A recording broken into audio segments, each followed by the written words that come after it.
সম্পর্কে খোঁজ নেন, তার পড়াশোনা কতটুকু, তার চরিত্র কেমন, তার ব্যাকগ্রাউন্ড বিস্তারিত জেনে তারপর যদি মনে হয় সে প্রপার, সে যোগ্য ইলেকশন করার মতো, তার যোগ্যতা রয়েছে, তখনই আপনি নাকি ইলেকশন করার সুযোগ দেন। এখন আমরা দেখি যে নেতার ছেলে হলে তাকে নমিনেশন দেওয়া হচ্ছে, বা তার বাবা যদি ইয়া থাকে, তার বাবার কোনো এই অবদান থাকলে তাকে নমিনেশন দেওয়া হচ্ছে। সে শিক্ষিত কিনা, সে চরিত্রবান কিনা, সে লম্পট কিনা, সে দুর্নীতিবাজ কিনা, সে চাঁদাবাজ কিনা, সেটা কিন্তু পরে দেখা হচ্ছে না।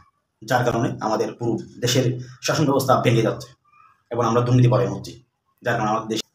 আসসালামু আলাইকুম রহমতুল্লাহি ওয়া বারাকাতুহু। আজকে কিছু কথা বলবো আমাদের বাংলাদেশের ভবিষ্যতের নির্বাচন নিয়ে।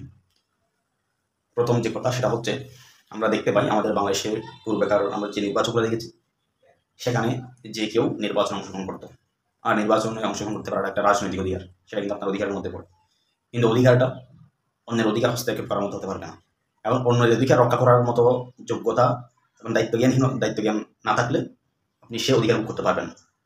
হ্যাঁ, আমি সেটাই বলবো আজকে।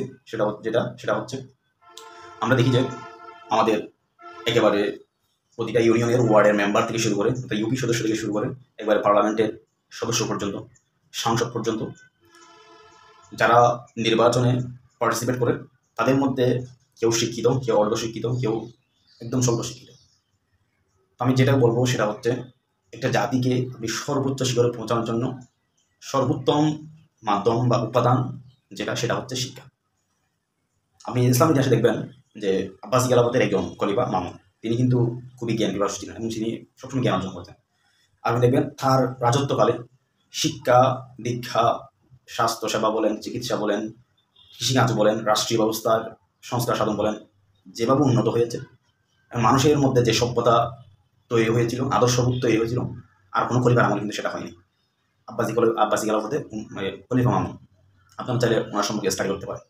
আমি যতটুকু দেখেছি, যতটুকু জানি তার মধ্যে বলছি, তিনি একজন শিক্ষিত ছিলেন, যার কারণে তিনি সারা দেশকে, তার রাজত্বকে তিনি সেইভাবে সাজিয়েছিলেন। তো একজন শাসক যদি শিক্ষিত হয়, তাহলে তার শাসন, আর একজন অশিক্ষিত শাসক করে তার শাসন আকাশ পাতাল তফাৎ হয়। তো আমি যেটা বলবো, আমাদের বাংলাদেশ নির্বাচন কমিশন এবং সংশ্লিষ্ট যারা রয়েছেন এবং আমাদের দেশের জনগণের সবার উদ্দেশ্যে আমি একটা কথা বলবো, সেটা হচ্ছে, আগামী নির্বাচন থেকে কোনো অশিক্ষিত বা কোনো শিক্ষা দীক্ষাহীন মানুষকে নির্বাচনে পার্টিসিপেশন করতে দেওয়া যাবে না। এটা ফার্স্ট অফ অল কথা। আর যে দ্বিতীয় কথা সেটা হচ্ছে, যারা পার্টিসিপেট করবে তাদের পূর্বের ব্যাকগ্রাউন্ড জেনে নিতে হবে। সে কেমন ছিল, লোক হিসেবে কেমন, সে কি আদর্শবান কিনা, সে চরিত্রবান কিনা, সে কখনো কারোর সাথে দুর্নীতি করেছে কিনা, সে কারোর সাথে কখনো টেন্ডারবাজি করেছে কিনা, সে তার ব্যবসার মধ্যে, তার শিক্ষা দীক্ষার মধ্যে, তার কর্মজীবনে, তার ব্যক্তিগত জীবনে কারোর সাথে বাটপারি করেছে কিনা, চিটারি করেছে কিনা, দুর্নীতিবাজি করেছে কিনা, এই বিষয়গুলো খোঁজ খবর নিয়ে তারপরে আপনি তাকে নমিনেশন দেন। আপনি যদি একজন উচ্চশিক্ষিত, একজন চরিত্রবান, একজন আদর্শবান এবং একজন নৈতিকতা সম্পন্ন ব্যক্তিকে পার্টিসিপেশন করার সুযোগ দেন, নির্বাচনের মধ্যে পার্টিসিপেট করার সুযোগ দেন, এবং সে যদি নির্বাচিত হয়, আপনি নিশ্চিত থাকতে পারেন আপনার দেশের দুর্নীতি 80% সলভ হয়ে গেছে। আমি এটা নিশ্চিত দিয়ে বলতে পারবো। আপনাদের কাছে হাত জোর করে অনুরোধ করবো যে আগামী নির্বাচন থেকে কোনো অশিক্ষিত, অসৎ চরিত্র এবং দুর্নীতিবাজ কাউকে নির্বাচনে অংশগ্রহণ করতে দিবেন না আপনারা। আর সেটার এখতিয়ার কিন্তু আছে, সেটা চাইলে কিন্তু করা যায়, অসম্ভব কিছু নয়। যারাই নমিনেশন দিতে আসবে তাদের সম্পর্কে খোঁজ নেন, তার পড়াশোনা কতটুকু, তার চরিত্র কেমন, তার ব্যাকগ্রাউন্ড বিস্তারিত জেনে তারপর যদি মনে হয় সে প্রপার, সে যোগ্য ইলেকশন করার মতো, তার যোগ্যতা রয়েছে, তখনই আপনি নাকি ইলেকশন করার সুযোগ দেন। এখন আমরা দেখি যে নেতার ছেলে হলে তাকে নমিনেশন দেওয়া হচ্ছে, বা তার বাবা যদি ইয়া থাকে, তার বাবার কোনো এই অবদান থাকলে তাকে নমিনেশন দেওয়া হচ্ছে। সে শিক্ষিত কিনা, সে চরিত্রবান কিনা, সে লম্পট কিনা, সে দুর্নীতিবাজ কিনা, সে চাঁদাবাজ কিনা, সেটা কিন্তু পরে দেখা হচ্ছে না। যার কারণে আমাদের পুরো দেশের শাসন ব্যবস্থা ভেঙে যাচ্ছে এবং আমরা দুর্নীতি পরায়ণ হচ্ছি, যার কারণে আমাদের দেশের উন্নয়ন ব্যাহত হচ্ছে। আমাদের দেশে যে বাজেটগুলো হয়, সেগুলো যে আমরা 5-6 বছরের মধ্যে আমাদের দেশটা হাই রেখে চলে যাবে, আমরা শুধুমাত্র দুর্নীতির কারণে সেটা আমরা করতে পারি।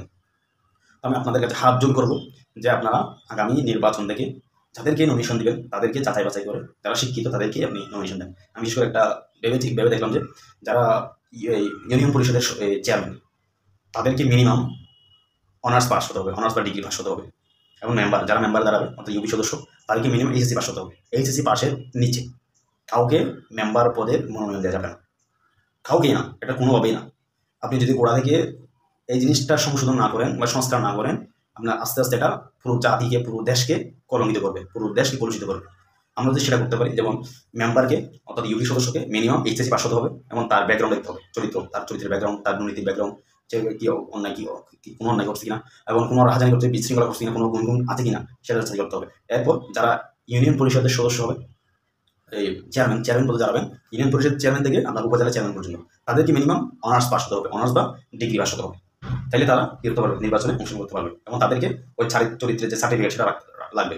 এবং আশেপাশের মানুষকে জানতে হবে, তার থেকে না, আশেপাশের মানুষের জানতে হবে সে মানুষটা কেমন ছিল, সে মানুষের ব্যবহার কেমন, আচার কেমন, তার চরিত্র কেমন, সে কারোর কাছে কোনো অন্যায় করেছি না সেটা জেনে নিতে হবে। এবং যারা সংসদ সদস্য হবেন তাদেরকে মাস্টার্স পাস অবশ্যই হতে হবে এবং উচ্চ ডিগ্রি সম্পন্ন থাকতে হবে এটা, এবং তাদেরকে অবশ্যই মাস্টার্স পাস হতে হবে এবং সাথে ভালো সিজিপিএ সহ। এর সাথে অ্যাড হবে তার যে ব্যাকগ্রাউন্ড, চারিত্রিক ব্যাকগ্রাউন্ড, এবং যে তার কোনো অন্যায় পূর্বে হয়েছে কিনা তার দ্বারা। তাহলে তার দ্বারা যদি পূর্বে অন্যায় হয়ে থাকে, তার দ্বারা যদি গুম হয়ে থাকে, তার দ্বারা যদি দুর্নীতি হয়ে থাকে, চাঁদাবাজি হয়ে থাকে, তাহলে তার দ্বারা কখনোই ভালো শাসন বা ভালো শাসন ব্যবস্থা আশা করা যাবে না। এই জিনিসটা যদি আমরা করতে পারি, আমি নিশ্চিত গ্যারান্টি দিতে পারবো আপনাকে যে দেশের 80% দুর্নীতি অটোমেটিক্যালি বন্ধ হয়ে যাবে। আপনি যখন একজন আদর্শমান নেতার হাতে শাসন দিবেন, একজন আদর্শমান নেতার হাতে যখন ক্ষমতা দিবেন, সে কখনো ক্ষমতার ব্যবহার করবে না, সে কখনোই ক্ষমতার অপব্যবহার করবে না, সে সুন্দরভাবে পরিচালনা করবে। আমার দৃঢ় বিশ্বাস রয়েছে। এই যে ডক্টর ইউনূস, তিনি কিন্তু উচ্চশিক্ষিত মানুষ, এই স্যারের মতো যদি কিছু নেতৃত্ব আমরা গড়ে তুলতে পারি, তাহলে আমাদের দেশ অচিরেই দুর্নীতিমুক্ত হবে এবং আমরা অচিরেই সর্বোচ্চ শিক্ষা প্রচার করবো। আর শিক্ষিত হলে হবে না, সবসময় খেয়াল রাখতে হবে ধর্মচর্চা। যার মধ্যে ধর্মচর্চা নেই তার দ্বারা দুর্নীতি হবে, বিশৃঙ্খলা হবে, গুণ হবে, এটা নিশ্চিত। আপনি লিখে রাখতে পারেন। আমি একটা কথা বললাম আজকে, যে নেতার মধ্যে ধর্মচর্চা নেই, ধর্মের জ্ঞান নেই, তার দ্বারা দুর্নীতি আজ না হয় কাল হবেই হবে। সে ডক্টর ইউনূস হোক আর পথের চৌকিদার হোক, সে যদি শিক্ষিতের সাথে সাথে সে আদর্শবান না হয়, চরিত্রবান না হয়, অর্থাৎ সে ধর্মবীর না হলে, ধর্মচর্চা না করলে, তার দ্বারা আজ না হয় কাল অবশ্যই দুর্নীতি হবে। এটা আপনি লিখে রাখতে পারেন। আমার কথাটা আমি ছোটো বয়সে বা ছোটোবেলায় ছোটো অবস্থায় আমি বলেছি কথাটা, আপনি লিখে রাখতে পারেন যে কেউ যদি সচ্চরিত্রবান না হয়, ধর্মচর্চা না করে, সে যে ধর্মের হোক, কোনো ধর্ম কিন্তু কাউকে অন্যায় শেখায় না। আপনি মুসলিম বলেন, হিন্দু বলেন, খ্রিস্টান বলেন, বুদ্ধ বলেন, যে ধর্ম হোক না কেন, সে যে ধর্মেরই হোক, তাকে কিন্তু শিক্ষিতের পাশাপাশি কী থাকতে হবে, ধর্মচর্চা থাকতে হবে, সে ধর্মকে থাকতে হবে। সে ধর্মের ফলে অবশ্যই আপনি তাকে ভালো নেতা হিসেবে মেনে নিতে পারেন এবং তার দ্বারা ভালো কিছু সম্ভব, দেশে ভালো কিছু করা সম্ভব। জাস্ট এই কথাটাই আমি বলতে চাইছিলাম আজকে। আশা করি আপনারা সবাই শেয়ার করবেন ভিডিওটা, যাতে সারা দেশের মধ্যে ছড়িয়ে পড়ে এবং দেশের মানুষ জানে, এবং নেতা নির্বাচন করতে তারা যেন ভুল না করে। আগামী নির্বাচন যেন এমন একটা নির্বাচন হয় যাতে দেশের মানুষ সুখ শান্তিতে দুর্নীতি মুক্তভাবে, চাঁদাবাজ মুক্তভাবে দেশে বসবাস করতে পারে, অন্যায় অনিয়মের কোনো প্রশ্রয় দেওয়া না হয়, এবং আবার যেন সেই জুলাই আগস্টের কোনো অভ্যুত্থান ফিরে না আসে, আবার যেন মায়ের বুক খালি করতে না হয়, আবার যেন সন্তান হারা হতে না হয় মাদেরকে, আবার যেন ভাইকে বোন হারা হতে না হয়, আবার বোনকে যেন ভাই হারা হতে না হয়, কোনো ছাত্র যেন, কোনো ভাই যেন, কোনো বোন যেন মারা না যায়, আহত না হয়।